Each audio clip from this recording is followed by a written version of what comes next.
Okay. Now what you see here is Saturn, Moon is sitting in the sign of Saturn. So obviously Moon will have some coloring of Saturn. Saturn will control that. The other co-lord of Aquarius is Rahu. Okay. This Rahu is having a relationship with Moon with the aspect. Rahu is aspected. Whether you want to take it fifth aspect or ninth aspect, I'll leave it to you. Okay. So this way it gets involved. At the same time, you have to see Mars. Mars is sitting in the sixth house. Mars means some harshness will come into life in that year. Why? Because it is dispositor of Saturn and Ketu. And for a Libra ascendant, the signs of Mars become Marak houses. Now, Marak houses, please let us not interpret it as death will happen. It means Marak can also be loosely interpreted as troublesome periods. Troublesome periods. Okay. At the same time, please let us not forget the dispositor of the second house from Moon is Jupiter, which is going in the 12th house of jails. One need not go to jail, but somewhere that kind of accusation or problems can happen. Okay. Anyway, now let's go to the next horoscope. This is of Swami Vivekananda. Okay. Now, Moon is in the 10th house of career, recognition, etc. It is with Saturn, second lord of speech, third lord of communication, third lord of siblings, brothers and sisters. Note this point in your head later. Moon is the eighth lord. Occult or chances of some problems, okay, or reversal of tides, as I mentioned earlier.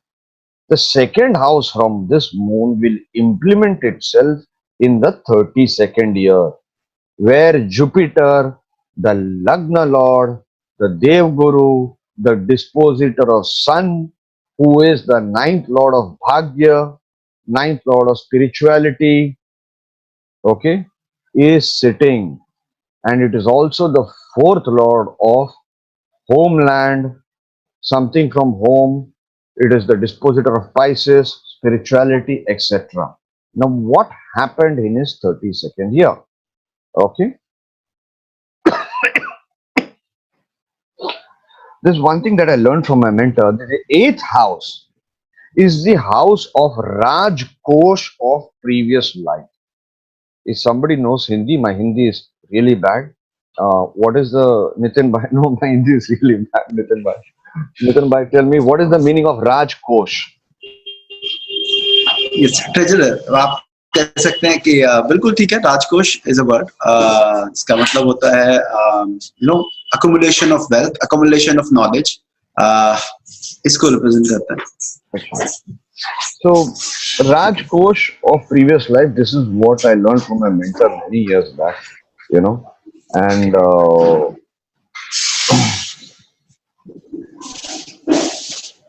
see here, in the 32nd year, the 11th of September 1893, okay, he bowed to Saraswati, which is Moon 1, second denoted by fourth house of education, okay, and he said sisters and brothers of America.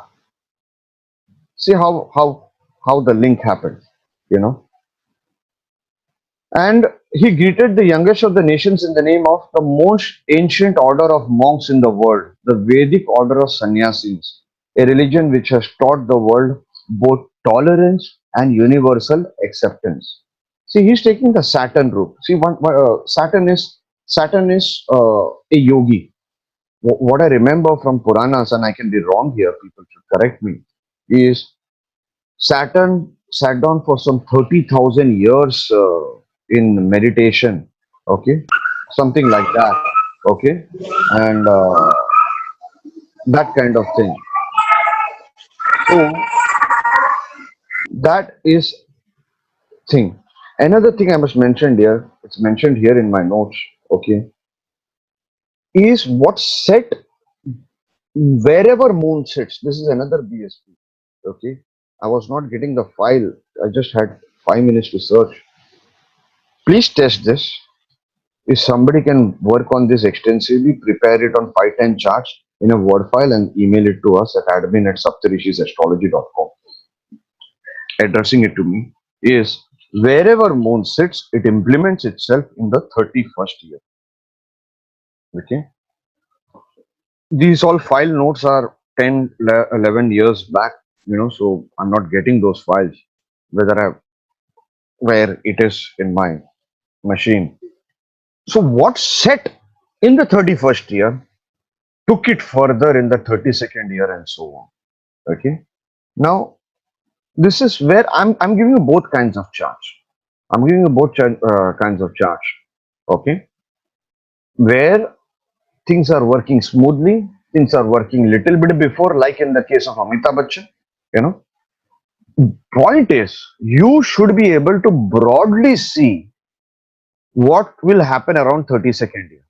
So let's assume you're making a prediction to somebody who's 18 years old. Okay, and his moon is in the ninth house. You tell him, okay, that around the 30s, he has moon in the ninth house, that around the 32nd year, something to do with your career will happen. So when later, after 15 years, he's reviewing your prediction, he's not going to mind anything that you do, with this thing. Hi, why can't I see the screen? Okay, or did I screw it up? Okay, Atul Kamath, we are hearing your audio. Yeah, I just managed to do that. Oh, great. And my camera is. Namaskar ji. Namaskar, namaskar. Good morning, everybody. First and foremost, tell me, am I looking handsome? Absolutely, as always. Some hell of a screen presence. Let me say that. No. These days I'm becoming old, so I'm trying to remind myself I'm young. Tell me, Atul, have you been able to test this technique on your set of horoscopes that you have? I've been trying to do so many things, but I still need to achieve that level that, which is a fraction of a percentage of your level. No. So I'm still trying to get the hang of it, Anyway, please proceed, sir. I mean, don't break your chain of thoughts. Okay, all right. Okay, now let us see more horoscopes. I want people to come forward, and share their thing, how it is working in their horoscope. Okay. Now I finished this. I did finish this. Yes, this one I finished. Okay, yeah, this one I did not finish. Now see, this is a fantastic horoscope. I always believe that the more we are experienced in astrology, when we are young in astrology, maybe 2, 3, 4, 5 years, and we have not crossed the 10,000 horoscope barrier. The 10,000 horoscope barrier is a very, very important barrier in life. Is till that point of time, every technique will appear to you as if you're doing fixology. You're trying to fix an event. When you cross that barrier, you will realize that when you're reading books or when somebody is giving an explanation, he's just talking logic. That because by the time you reach 10,000 horoscopes, you are well versed and efficient in integrating many techniques. Here you see so many in this horoscope, you see so many planets in the Lagna. Okay, it shows two things. One, it can be a genius of a brain, okay, or it can show lot of ups and downs in life, lots of ups and downs, especially Sun Saturn. Sun Saturn together in a horoscope, possibility, especially when it connects with the key houses, and it is the Lord of key houses. It will show this thing. Note this. Okay, I'm deviating now from the topic. If you have Sun Saturn together in your horoscope, once a year, transit Sun will go over this house. Correct? Once a year it will happen. Note down what's happening in the life in that month when transit Sun travels over this Sun Saturn. There is more to this technique, I will not say. Similarly, you can even note in your own horoscope. Let's assume you do not have Sun Saturn together. Okay, you have only Saturn somewhere and Sun somewhere. Note when transit Sun, every year that particular month it will go over your natal Saturn. And especially if your natal Saturn is Pidit, that means afflicted, you could have some troubles in that month. Now, will the same kind of troubles happen every time? Every year? Obviously not. Common sense. Dasha will be different every year. Antardasha will be different. Other transits will be different, which will be protective, non-protective. So how do you use and predict the month 5 years from now when a person will have trouble? See when he's going to have a very bad dasha. Then double check when he's going to have a very bad transit. Are both coinciding? Yes. Then catch that month when transit Sun will go over there. Anyway, let's take this horoscope. Moon is in the 11th house.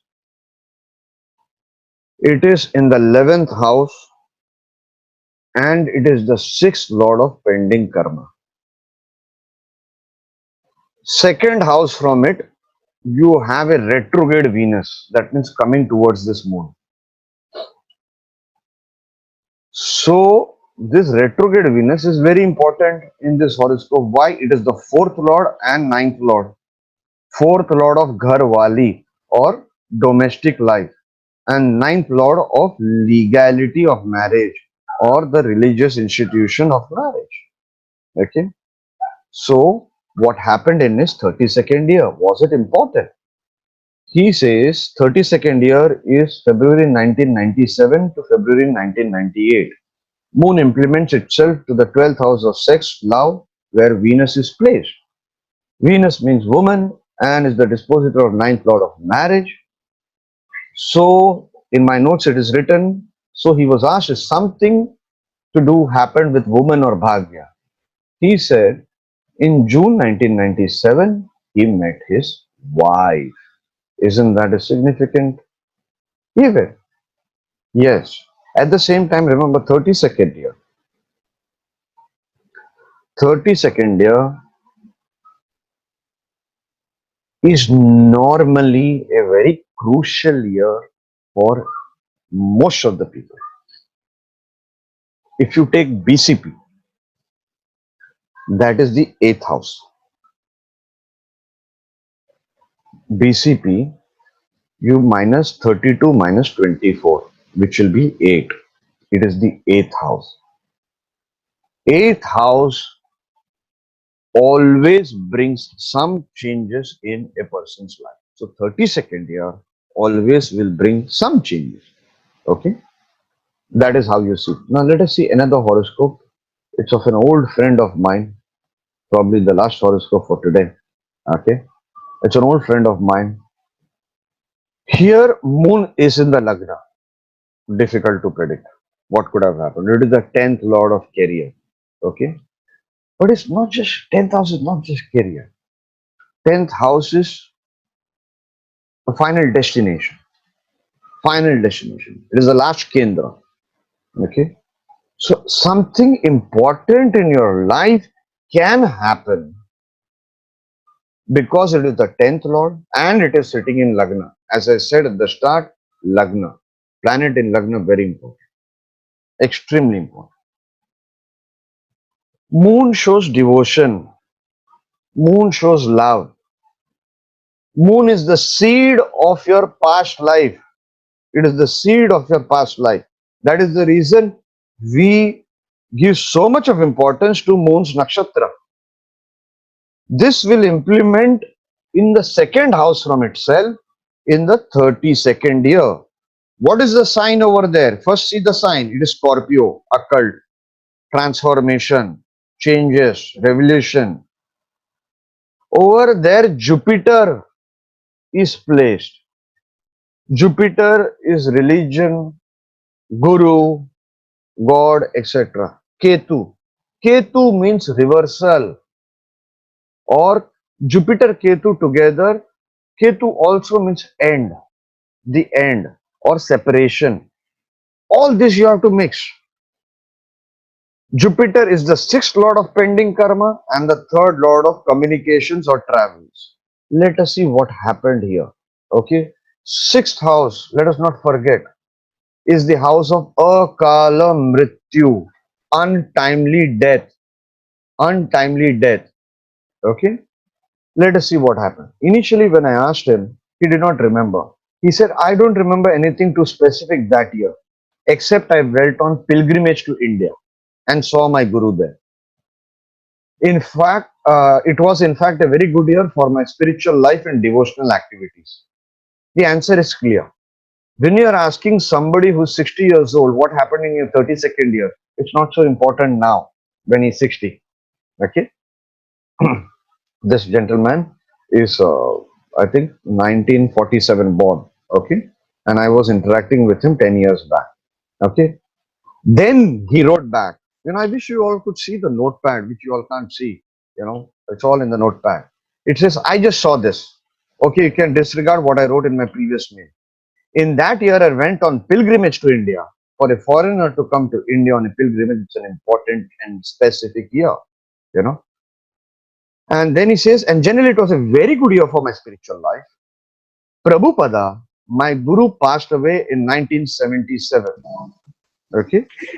However, still that year, I went to the Samadhi tombs of several great saints in the line of Sri Chaitanya Mahaprabhu.